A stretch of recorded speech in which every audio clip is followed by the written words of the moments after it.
আসসালামু আলাইকুম। মেলচিম্পের আরেকটি পর্বে আপনাদের সবাইকে স্বাগতম জানাচ্ছি। আমি কাউসার আহমেদ। তো আজকের ভিডিওতে আমরা দেখব কীভাবে খুব সহজেই আমরা মেলচিম্প ইউজ করার মাধ্যমে আমরা আমাদের ওয়েবসাইটে একটি ফর্ম ইন্টিগ্রেট করতে পারি। বিভিন্ন ওয়েবসাইটে ভিজিট করার পরে আপনারা দেখবেন যে এরকম বিভিন্ন রকমের সাইন আপ ফর্ম আছে, যেগুলো দ্বারা আমরা সাবস্ক্রাইব করতে পারি ওই ওয়েবসাইট থেকে বিভিন্ন রকমের নিউজ আপডেট পাওয়ার জন্য। তো বন্ধুরা, এই সাবস্ক্রাইব ফর্মটি করার জন্য আপনারা সর্বপ্রথম মেলচিম্পের ড্যাশবোর্ডে লগ ইন করে নেবেন। মেলচিম্পের ড্যাশবোর্ডে লগ ইন করার পরে অডিয়েন্সে ক্লিক করবেন। অডিয়েন্সে ক্লিক করার পরে then sign up form. Sign up ফর্মে চলে আসবো। সাইন আপ ফর্মে চলে আসার পরে দেন সাইন আপ ফর্ম। এখানে সাইন আপ ফর্মে ক্লিক করবেন। এখানে দেখতে পাচ্ছেন যে চারটা অপশন আছে। ফর্ম বিল্ডার, এটা দ্বারা আমরা ফর্ম বিল্ড করতে পারবো। দেন এমবেড ফর্মের মাধ্যমে আমরা এমবেড করতে পারবো। সাবস্ক্রাইব পপ আপ, এটা আবার পপ ক্রিয়েট করতে পারবো। দেন কন্ট্যাক্ট ফর্ম, এটা নিউ অ্যাড হয়েছে। ওকে, আমরা এখন যেহেতু আমরা এইরকম একটা সাইন আপ ফর্ম আমরা ক্রিয়েট করবো, আমরা দেখি এটা কীভাবে ক্রিয়েট করতে পারি। ওকে, অ্যাট ফার্স্ট আমরা কী করবো, এই যে ফর্ম বিল্ডার এটা ইউজ করবো। সিলেক্ট। ওকে, তো দেখতে পাচ্ছেন যে এরকম ড্র্যাগ এন্ড ড্রপ করে একটি ফর্ম বিল্ড করতে পারবো, এরকম একটি অপশন চলে আসছে। এই জায়গায় কিছু ফিল দেওয়া আছে অ্যান্ড দেন এই জায়গায় ফর্মটা আমরা এই জায়গায় বিল্ড করবো, এটার জাস্ট লাইভ দেখতে পারবো। ওকে, আমাদের এই জায়গায় কী বিষয় লাগবে, যেমন email address, first name, last name. Email অ্যাড্রেসটা ডিফল্ট সবসময় থাকে, এটা থাকবেই, এটাকে ডিলিট করা যাবে না, কারণ ইমেল অ্যাড্রেসটা ম্যান্ডেটরি। ওকে, তো আমাদের এখন আর দুইটা বিষয় লাগবে, সেটা হলো first name and last name. তো আমি এই জায়গা থেকে অ্যাড ফিল্ড দিয়ে আমি একটা টেক্সট ফিল্ড নিয়ে নেই। টেক্সট ফিল্ডের আমি এডিট করে এই জায়গায় নাম দিয়ে দিই।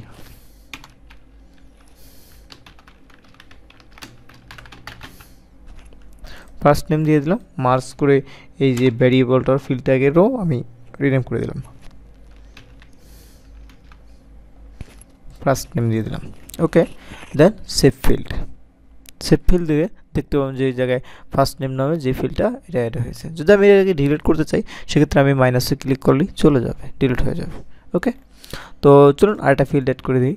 আমি আরেকটা ফিল্ড অ্যাড করি, টেক্সট সি একটা ফিল্ড অ্যাড করি। ওকে, দুইটা অ্যাড হয়ে গেছে। আচ্ছা, একটা ডিলিট করে দিই, যদি এটা আমার লাগতেছে না। আমি এইখানে ডিলিট দিয়ে দেন ডিলিটে ক্লিক করলে হয়ে যাবে। ওকে, এটা আমি এডিট করে নিই, এডিট করে আমার মতো করে আমি বসিয়ে নিই। যেহেতু এই জায়গায় আমি ফার্স্ট নেম দিয়েছি, এই জায়গায় আমি লাস্ট নেম দেবো।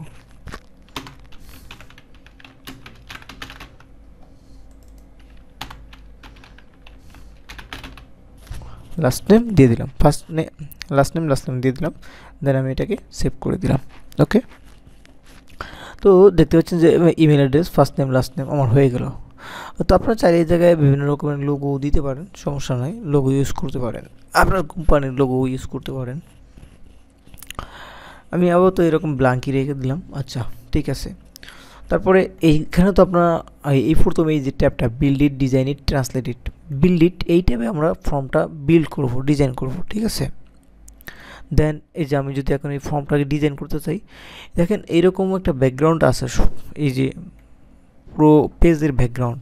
তো আমি যদি চেঞ্জ করতে চাই, সিম্পলি এখানে আইসা জাস্ট আমি এগুলো দিয়ে এখান থেকে কালার চেঞ্জ করে দিলেই হবে। ওকে, তো আমি ডিরেক্ট হোয়াইট করে দিলাম, হোয়াইট কালার করে দিলাম।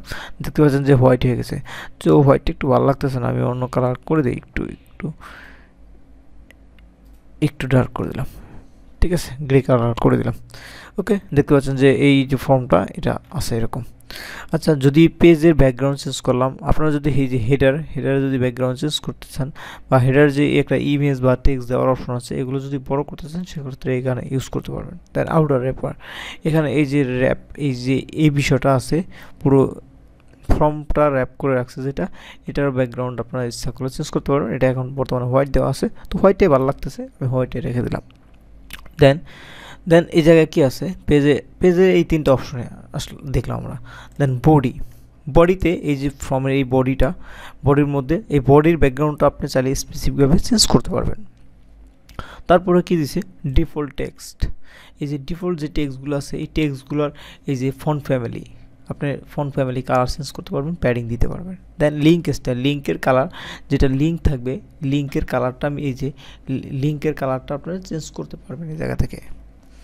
ওকে, দেন আমরা যাব ফর্মে। ফর্মে এই জায়গায় দেখেন যে আমাদের সাবস্ক্রাইব যে বাটনটা, এই বাটনের ব্যাকগ্রাউন্ড কালার দেওয়া আছে। ফর্মের এই বাটন আমি যদি চাই এই বাটনের ব্যাকগ্রাউন্ডের কালারটা আমি চেঞ্জ করে দিব, সেটাও আমি করতে পারি। ওকে, দেখেন বাটনের ব্যাকগ্রাউন্ড কালারটা কিন্তু চেঞ্জ হয়ে গেছে, আর টেক্সট কালারটা কিন্তু হোয়াইট আছে। আমি যদি চাই যে না আমি টেক্সট কালারটি চেঞ্জ করব, সেটাও আমি করতে পারি, ইজিলি করতে পারবো। ঠিক আছে, আমি ব্ল্যাকটাই রেখে দিই, ব্ল্যাকটাই ভালো লাগতেছে, ব্ল্যাক রেখে দিলাম। ওকে, দেন আপনারা দেখতে পাচ্ছেন যে এই হোভার করলে গ্রে কালার চলে আসে। তো এই জিনিসটা আমরা কীভাবে করব, এই জায়গায় দেখেন যে পাশের ট্যাবে বাটন হোভার নামে একটা অপশন আছে। এই বাটন হোভার এই অপশনে আমি গেলাম। এই অপশনে যাওয়ার পরে দেখেন যে এইখানের যে কালারটা, এই কালারটা যদি আমি চেঞ্জ করি, চেঞ্জ করলেই দেখবেন যে আমি কী করলাম, আমি একটু ব্লু করে দিলাম, ঠিক আছে, বা রেড করে দিই, রেডটাও ভালো লাগতেছে।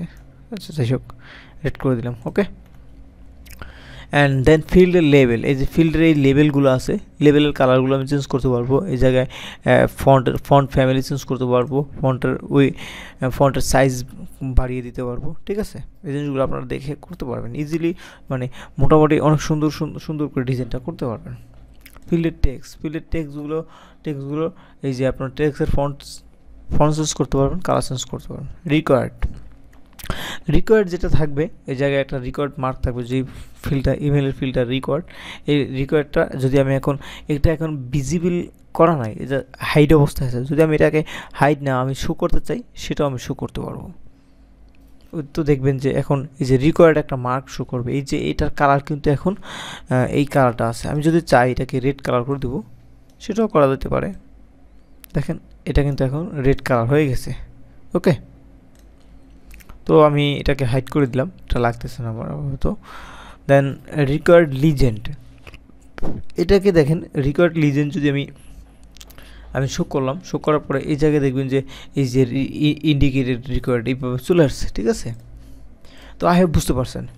দেন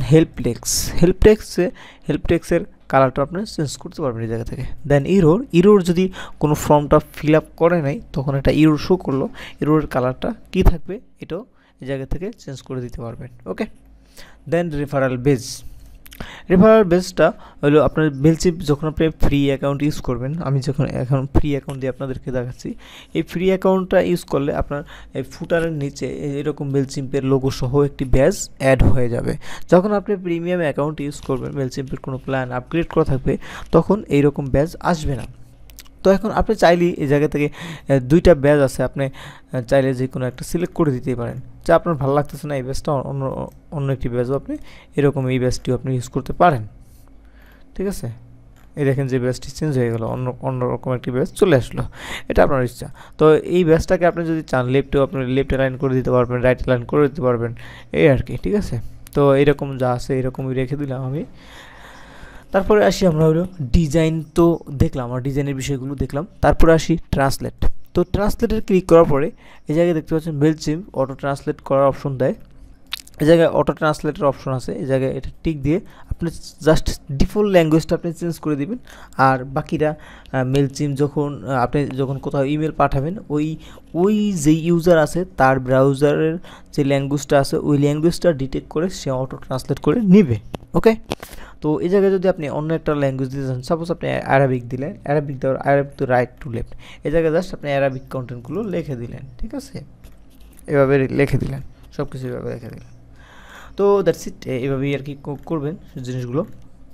আচ্ছা, এখন তো আমরা একটা ফর্ম ডিজাইন করলাম, ঠিক আছে, কিন্তু এই ফর্মটা আমরা কীভাবে ইউজ করব, ঠিক না, এই জিনিসটা তো আমাদের দেখা অনেক ইম্পর্ট্যান্ট। তো এই ফর্মটা আমরা কীভাবে ইউজ করব, সেক্ষেত্রে আপনি যদি সোশ্যাল মিডিয়াতে শেয়ার করেন এই ফর্মটা, তাইলে সেক্ষেত্রে সিম্পলি আপনি এই জিনিসটা করতে পারেন। এই যে আপনার একটা ইউআরএল দেখতেছেন, আর সোশ্যাল অ্যাকাউন্ট দেখতেছেন, দুইটা সোশ্যাল অ্যাকাউন্ট দেখতেছেন। এই ইউআরএলটা যদি আমি কপি করে যদি আমার পাশের ব্রাউজারে আমি এন্টার দিই, দেখতে পাবেন যে আপনার মেলচিম্পের ওই ফর্মটা চলে আসবে। তো আপনারা আই হোপ আপনারা দেখতেছেন যে এই যে মেলচিম্পের email address first name last name দিয়ে ওই ফর্মটি চলে আসছে। আপনারা এইভাবে সোশ্যাল মিডিয়াতে শেয়ার করতে পারবেন উইদাউট এনি ওয়েবসাইট ছাড়া। কোনো ওয়েবসাইট লাগবে না, ওয়েবসাইট ছাড়াই আপনারা এইভাবে মেলচিম্প ইউজ করে আপনারা বিভিন্ন সাবস্ক্রাইবার কালেক্ট করতে পারবেন। ওকে, আর যদি আপনি আপনার ওয়েবসাইটে ইউজ করতে চান সেক্ষেত্রে আপনি এই ইউআরএলটি নিয়ে এমবেড করলেও হবে, অথবা আপনি যদি না চান যে এই লোগোটি আমার ওয়েবসাইটে শো না করুক, সেক্ষেত্রে আপনি কী করবেন, এই যে এইখানে আসবেন সাইন আপ ফর্মে, আবার আমি ব্যাকে চলে গেলাম। সাইন আপ ফর্মে আসার পরে আমরা যেই এমবেডেড ফর্ম এই অপশনটি দেখেছিলাম এই অপশনে সিলেক্ট করব। যেই ফর্মটি আমরা একটু আগে ডিজাইন করে আসছি ওই ফর্মটিকেই আমরা এমবেড করব। তো এই জায়গায় ইনক্লুড ফর্ম টাইটেল এই জিনিসটা আমার দরকার নাই, সো এটাকে আমি হাইড করে দিলাম, টিক মার্কটা উঠিয়ে দিলাম। যদি আপনি রাখেন তাহলে এই সাবস্ক্রাইব অপশনটা এই জায়গায় আপনি যা দেন ফর্মের টাইটেল তাই চলে আসবে। তো আমার এটা দরকার নেই, আমি এটা হাইড করে দিলাম, আমি আনচেক করে দিলাম, তো চলে গেল। তো এখন দেখেন এই যে কী বলছে, এই জায়গায় যেহেতু আমার show all field indicated required show interest group field, okay এটা তো আমার দরকার নেই। শো রিকোয়ার্ড ফিল্ড ইন্ডিকেটর, তো এটাও আমার রিকোয়ার্ড ফিল্ড ইন্ডিকেটর দরকার নেই, এগুলো আমি জাস্ট করে দিলাম। দেন আমি কী করব, এই যে এই যে কোডটা আছে এটা কোডটার উপর ক্লিক করলেই কপি হয়ে যায়, কোডটা ক্লিক করলেই কপি হয়ে যায়। জাস্ট তারপর আমি এরকম কপি করে নিলাম। কপি করে নিয়ে আমি যদি চাই এই যে আমি আমার ওয়েবসাইটের এই জায়গায় আমি শো করাবো, ঠিক আছে, তো আমি এই পেজটাকে এডিট দিলাম।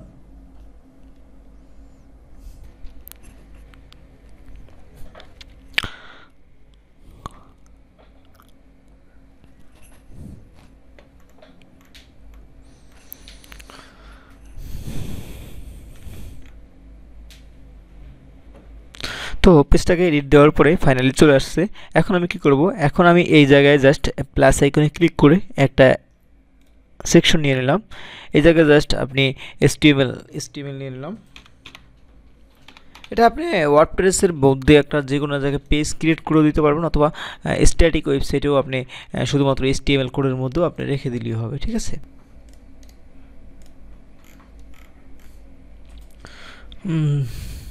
তো আমি ওই কোডটা নিয়ে আসলাম, এই জায়গায় কোডটা নিয়ে আসলাম, কোডটা নিয়ে এসে কপি করে দেন এই জায়গায় আমি জাস্ট পেস্ট করে দিলাম। পেস্ট করে দিয়ে আমি জাস্ট আপডেট করে দিলাম।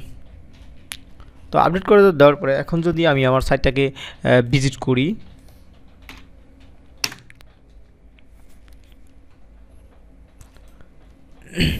সেটাকে ভিজিট করার পরে আপনারা দেখতে পাচ্ছেন যে এই যে ফর্মটি চলে আসছে, ঠিক আছে, মেলচিম্পে এই ফর্মটি চলে আসছে। এখন আমি যদি এই জায়গা থেকে আমি যদি একটা ইমেল দিয়ে জাস্ট এরকম নাম দিয়ে জাস্ট এরকম সাবস্ক্রাইব করার পরে দেখতে পাচ্ছেন যে থ্যাংক ইউ ফর সাবস্ক্রাইবিং। তো ফর্মটি ফাইনালি কাজ করছে, ঠিক আছে। এখন এই ডাটাটা আমরা কোথায় পাবো, এই ডাটাটা যদি আমি অডিয়েন্সে চলে যাই, অডিয়েন্স ড্যাশবোর্ড থেকে অল কন্ট্যাক্টে চলে যাই, অল কন্ট্যাক্টে আসার পরে আমরা দেখতে পাবো যে এই জায়গায় 2টি কন্ট্যাক্ট অ্যাড রয়েছে। তো একটু আগে যেই ইমেলটি দিয়ে আমরা সাইন আপ করেছিলাম ওই ইমেলটি কিন্তু চলে আসছে। তো এই ইমেলগুলো নিয়ে আমরা ইন ফিউচারে দেখব কীভাবে আমরা ক্যাম্পেইন রান করতে পারি। তো পরবর্তী লেসনে আমি দেখাবো আপনাদেরকে কীভাবে খুব সহজেই একটি পপ-আপ ফর্ম ক্রিয়েট করতে পারবেন মেলচিম্পের মাধ্যমে আপনার ওয়েবসাইটে ইন্টিগ্রেট করতে পারেন। তো পরবর্তী পর্বের জন্য স্বাগতম জানিয়ে আজকের মতো এখানে বিদায় নিচ্ছি। আল্লাহ হাফেজ।